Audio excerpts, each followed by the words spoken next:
Salut, chers abonnés de la chaîne YouTube Sila Bangali Konta.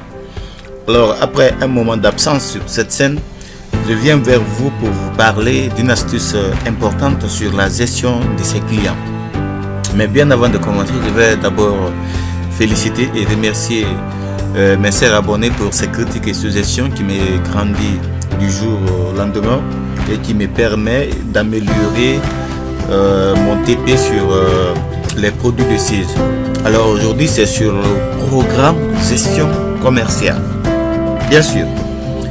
Alors vous pouvez comprendre aussi, et je veux vous demander si vous voulez monter en compétence sur la gestion de votre situation financière ou de votre comptabilité avec les produits de siège. C'est possible de suivre les cours à distance maintenant avec moi, c'est-à-dire sur n'importe quel pays où vous vous trouvez. On peut vous aider à monter en compétence avec les cours à distance ou en ligne, soit Zoom ou autre application.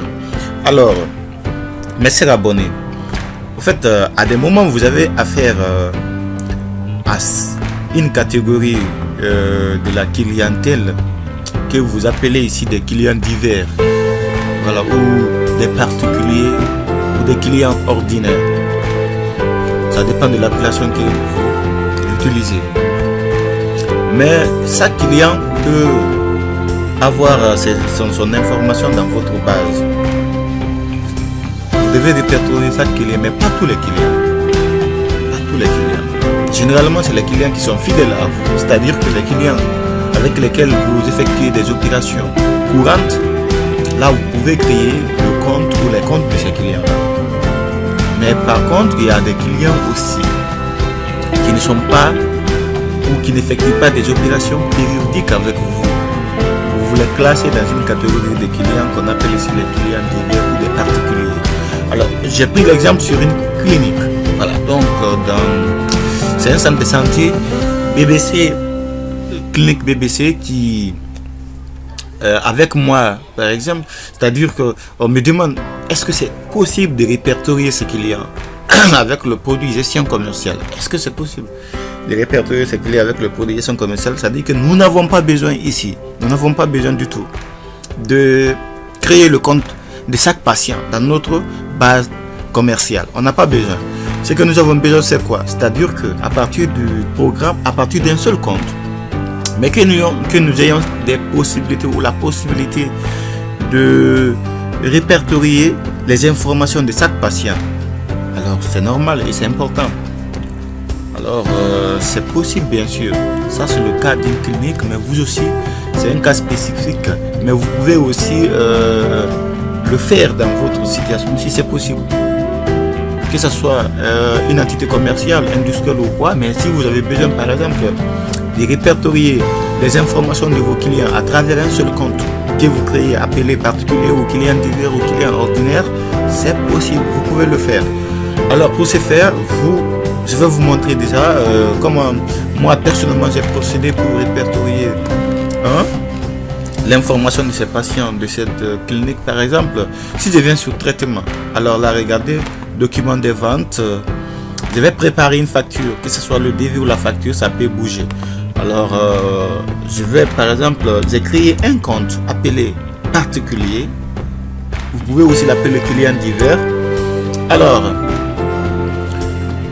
sur ça, je vais par exemple, qu'est-ce que le particulier, le patient est venu faire?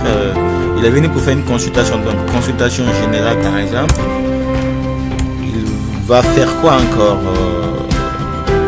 Il veut aussi, bon, il y a consultation spécialiste aussi, donc sur quoi encore? Quoi encore?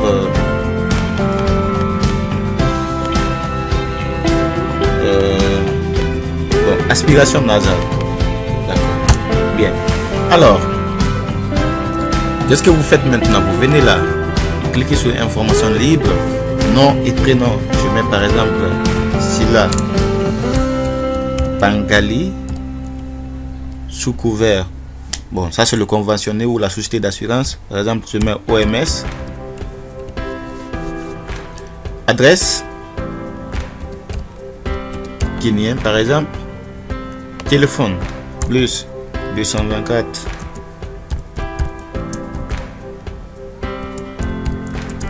C'est mon numéro personnel, je valide.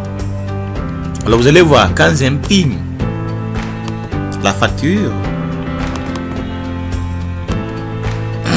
alors là regardez, vous voyez, nom et prénom Sila Bangali, sous couvert OMS, adresse kenyan, le numéro de téléphone, il est là. Alors ce qui veut dire quoi? Quand vous fermez cette facture là, d'abord le numéro de la facture c'est 951. À chaque moment que vous consultez cette facture, vous avez besoin d'identifier les informations de ce client. Ces informations seront là.